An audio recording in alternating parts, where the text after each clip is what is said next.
തിരഞ്ഞെടുപ്പ് കാലത്ത് രാഷ്ട്രീയ പാർട്ടികൾ നൽകുന്ന വാഗ്ദാനങ്ങൾ പലപ്പോഴും ജനപ്രിയവും ആകർഷകവുമായിരിക്കും.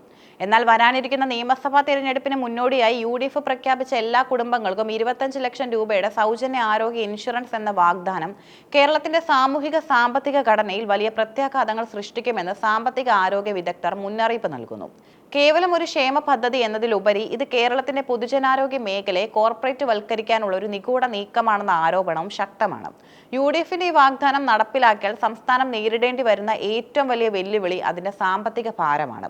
സാമ്പത്തിക വിദഗ്ധരുടെ കണക്കുകൂട്ടൽ പ്രകാരം ഈ പദ്ധതി നടപ്പിലാക്കാൻ പ്രതിവർഷം 18,000 കോടി രൂപ മുതൽ 24,000 കോടി രൂപ വരെ അധികമായി കണ്ടെത്തേണ്ടി വരും. ഉയർന്ന ആശുപത്രി പ്രവേശന നിരക്ക്. കേരളം ആരോഗ്യരംഗത്ത് കൈവരിച്ച നേട്ടങ്ങൾക്കിടയിലും രാജ്യത്ത് ആശുപത്രി ചികിത്സ തേടുന്നവരുടെ നിരക്ക് ഏറ്റവും കൂടുതലുള്ള സംസ്ഥാനമാണ്. 1000 പേരിൽ 105 പേർ ആശുപത്രി സേവനം തേടുമെന്നാണ് കണക്കുകൾ. ഇത് ഇൻഷുറൻസ് കമ്പനികളെ സംബന്ധിച്ചിടത്തോളം വലിയ റിസ്ക് ഉള്ള മേഖലയാണ്.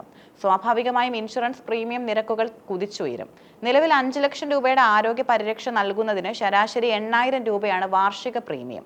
എന്നാൽ 25 ലക്ഷം രൂപയുടെ പരിരക്ഷ നൽകണമെങ്കിൽ ഇൻഷുറൻസ് കമ്പനികൾ ഒരു കുടുംബത്തിന് ചുരുങ്ങിയതും 20,000 രൂപ മുതൽ 25,000 രൂപ വരെ പ്രീമിയം ആവശ്യപ്പെടും. കേരളത്തിലെ 94.49 ലക്ഷം കുടുംബങ്ങൾക്ക് ഈ പ്രീമിയം തുക സർക്കാർ അടയ്ക്കണമെങ്കിൽ അത് സംസ്ഥാന ബഡ്ജറ്റിന്റെ വലിയൊരു ഭാഗം വിഴുങ്ങും. ഇത്രയും വലിയ തുക ഇൻഷുറൻസ് പ്രീമിയമായി മാത്രം ചിലവഴിക്കുന്നത് കേരളം പോലുള്ള കടബാധ്യതയുള്ള ഒരു സംസ്ഥാനത്തിന് താങ്ങാനാവില്ലെന്നും ഇത് മറ്റ് വികസന പ്രവർത്തനങ്ങളെ പൂർണ്ണമായി സ്തംഭിപ്പിക്കുമെന്നും വിദഗ്ധർ ചൂണ്ടിക്കാട്ടുന്നു. കേരളത്തിന്റെ ആരോഗ്യ മാതൃകയുടെ കരുത്തെന്നത് അതിന്റെ പൊതുജനാരോഗ്യ ശൃംഖലയാണ്. പ്രാഥമിക ആരോഗ്യ കേന്ദ്രങ്ങൾ മുതൽ മെഡിക്കൽ കോളേജുകൾ വരെ നീളുന്ന ഈ ശൃംഖലയെ തകർക്കുന്ന ഒന്നായിരിക്കും പുതിയ ഇൻഷുറൻസ് അധിഷ്ഠിത ചികിത്സാ നയം. ആരോഗ്യ വകുപ്പിന്റെ വാർഷിക ബഡ്ജറ്റിന്റെ ഭൂരിഭാഗവും ഇൻഷുറൻസ് കമ്പനികൾക്ക് പ്രീമിയമായി നൽകേണ്ടി വരുമ്പോൾ സർക്കാർ ആശുപത്രികളുടെ വികസനത്തിന് പണമില്ലാത്ത അവസ്ഥയുണ്ടാകും. കെട്ടിട നിർമ്മാണം, പുതിയ മെഡിക്കൽ ഉപകരണങ്ങൾ വാങ്ങൽ, മരുന്നുകളുടെ ലഭ്യത എന്നിവ സ്തംഭിക്കും. സർക്കാർ മേഖലയിൽ കൂടുതൽ ഡോക്ടർമാരെയും നേഴ്സുമാരെയും നിയമിക്കാൻ ഫണ്ടില്ലാതെ വരുന്നത് സേവനങ്ങളുടെ ഗുണനിലവാരം കുറയ്ക്കും. ഇത് സർക്കാർ ആശുപത്രികളെ ക്രമേണ തഴയാൻ ജനങ്ങളെ പ്രേരിപ്പിക്കും. ഇൻഷുറൻസ് കാർഡ് കയ്യിലുള്ള ഒരാൾ സ്വാഭാവികമായും അത്യാധുനിക സൗകര്യങ്ങളുള്ള സ്വകാര്യ ആശുപത്രികളിലേക്കും നീങ്ങും.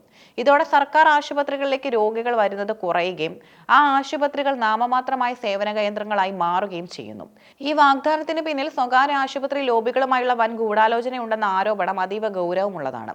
പൊതുജനങ്ങളുടെ നികുതിപ്പണമായി 24,000 കോടി രൂപ സർക്കാർ സംവിധാനങ്ങൾ വികസിപ്പിക്കുന്നതിന് പകരം നേരിട്ട് സ്വകാര്യ കോർപ്പറേറ്റ് ആശുപത്രികളുടെ ലാഭമായി മാറുന്നു എന്നതാണ് ഈ പദ്ധതിയുടെ കാതൽ. ഇതിലൂടെ ഒരു ഹെൽത്ത് ഇൻഡസ്ട്രി വളർത്തിയെടുക്കാനാണ് UDF ശ്രമിക്കുന്നതെന്നും വിമർശകർ പറയുന്നു.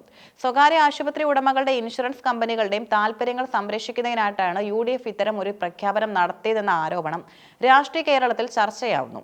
തങ്ങളുടെ പ്രചരണത്തിന് പണം നൽകാൻ വമ്പൻ കോർപ്പറേറ്റുകൾക്ക് വരാനിരിക്കുന്ന ഭരണത്തിൽ നൽകുന്ന ഈ ഉറപ്പായാണ് ഈ 25 ലക്ഷം രൂപയുടെ വാഗ്ദാനം വിലയിരുത്തപ്പെടുന്നത്. കേരളം കാലാകാലങ്ങളായി കാത്തു സൂക്ഷിച്ചിരുന്ന ആരോഗ്യം ഒരു അവകാശമാണ്, ചരക്കല്ല എന്ന സോഷ്യലിസ്റ്റ് കാഴ്ചപ്പാടിന് വിരുദ്ധമാണ് ഈ നീക്കം. പൊതുജനാരോഗ്യത്തെ ഒരു കമ്പോള വസ്തുവാക്കി മാറ്റുന്നതിലൂടെ പാവപ്പെട്ടവന്റെ അവസാന ആശ്രയമായ സർക്കാർ ആശുപത്രികളുടെ വാതിൽ അടയ്ക്കുകയാണ് UDF ചെയ്യുന്നത്. ഇൻഷുറൻസ് കമ്പനികൾ ലാഭം ഉണ്ടാക്കില്ലെന്ന് കണ്ടാൽ ക്ലെയിമുകൾ നിരസിക്കുന്ന സാഹചര്യമുണ്ടായാൽ സാധാരണ ജനങ്ങൾ പെരുവഴിയിലാകും. ഇൻഷുറൻസ് അധിഷ്ഠിത ആരോഗ്യ സംവിധാനങ്ങൾ പരാജയപ്പെട്ട അമേരിക്ക പോലുള്ള രാജ്യങ്ങളിലെ അനുഭവങ്ങൾ നമുക്ക് മുന്നിലുണ്ട്. അവിടെ സാധാരണക്കാർക്ക് ചികിത്സാ ചെലവ് താങ്ങാനാവാത്തതും കടക്കണിയിലേക്ക് വീഴുന്നതും പതിവാണ്. നേരെ മറിച്ച് യൂറോപ്യൻ രാജ്യങ്ങളിലെ പോലെ പൊതുജനാരോഗ്യ സംവിധാനത്തെ ശക്തിപ്പെടുത്തിയ ഇടങ്ങളിലാണ് ജനങ്ങൾ കൂടുതൽ സുരക്ഷിതരായിട്ടുള്ളത്. കേരളം പിന്തുടരേണ്ടത് പൊതുസംവിധാനങ്ങളെ ശക്തിപ്പെടുത്തുന്ന നയമാണ്. UDFന്റെ തിരഞ്ഞെടുപ്പ് വാഗ്ദാനം ആകർഷകമായി തോന്നാമെങ്കിലും അതിന്റെ ആഴത്തിലുള്ള വിശകലനം നൽകുന്നത് ഭയാനകമായൊരു ചിത്രമാണ്. സംസ്ഥാനത്തെ വലിയൊരു കടക്കണിയിലേക്ക് തള്ളിവിടാനും ദശാബ്ദങ്ങളായി നാം പടുത്തുയർത്തിയ പൊതുജനാരോഗ്യ മാതൃകയെ സ്വകാര്യ കുത്തകകൾക്ക് അടിയറവ് വെക്കാനുമുള്ള ഒരു പദ്ധതിയാണിത്. ജനങ്ങളുടെ നികുതിപ്പണം സ്വകാര്യ ലാഭമാക്കി മാറ്റാതെ സർക്കാർ ആശുപത്രികളെ ആധുനികവൽക്കരിക്കാനും കൂടുതൽ സേവനങ്ങൾ സൗജന്യമായി നൽകാനും പ്രാപ്തമായ സുസ്ഥിരമായ നയങ്ങളാണ് കേരളത്തിന് ആവശ്യം. വോട്ടർമാർ ഇത്തരം വാഗ്ദാനങ്ങൾക്ക് പിന്നിലെ സാമ്പത്തികവും രാഷ്ട്രീയമായ അപകടങ്ങൾ തിരിച്ചറിയേണ്ടതുണ്ട്. UDFന്റെ ഉമ്മൻചാണ്ടി ആരോഗ്യ ഇൻഷുറൻസ് പദ്ധതി എന്ന വാഗ്ദാനത്തിനെതിരെ LDFും NDAയും രൂക്ഷമായ വിമർശനങ്ങളാണ് ഉന്നയിക്കുന്നത്. തിരഞ്ഞെടുപ്പ് ലക്ഷ്യം വെച്ചുള്ള വെറും വാഗ്ദാന ലംഘനം എന്നാണ് ഇരു മുന്നണികളും ഇതിനെ വിശേഷിപ്പിക്കുന്നത്.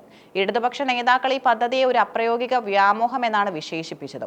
സംസ്ഥാനത്തിന്റെ സാമ്പത്തിക സ്ഥിതി പരിഗണിക്കാതെ നൽകുന്ന ഇത്തരം വാഗ്ദാനങ്ങൾ ഖജനാവിനെ തകർക്കുമെന്നും നിലവിലുള്ള കാരുണ്യ ഇൻഷുറൻസ് പദ്ധതിയുടെ വിപുലമായ ഗുണഫലങ്ങളെ അട്ടിമറിക്കാനാണ് UDF ശ്രമിക്കുന്നതെന്നും അവർ ആരോപിച്ചു. ധനമന്ത്രി KN ബാലഗോപാൽ ഉൾപ്പെടെയുള്ളവർ UDF ഭരണകാലത്തെ പെൻഷൻ കുടിശ്ശികകൾ ചൂണ്ടിക്കാട്ടി ഈ പദ്ധതിയുടെ വിശ്വസ്തതയെ ചോദ്യം ചെയ്തു. ഇത് ആരോഗ്യ മേഖലയെ പൂർണ്ണമായും സ്വകാര്യവൽക്കരിക്കാനുള്ള കോർപ്പറേറ്റ് അജണ്ടയാണെന്നും LDF വിമർശിക്കുന്നു. BJP നേതൃത്വത്തിലുള്ള NDA ഈ വാഗ്ദാനത്തെ പകൽക്കിനാവ് എന്നാണ് വിളിച്ചത്.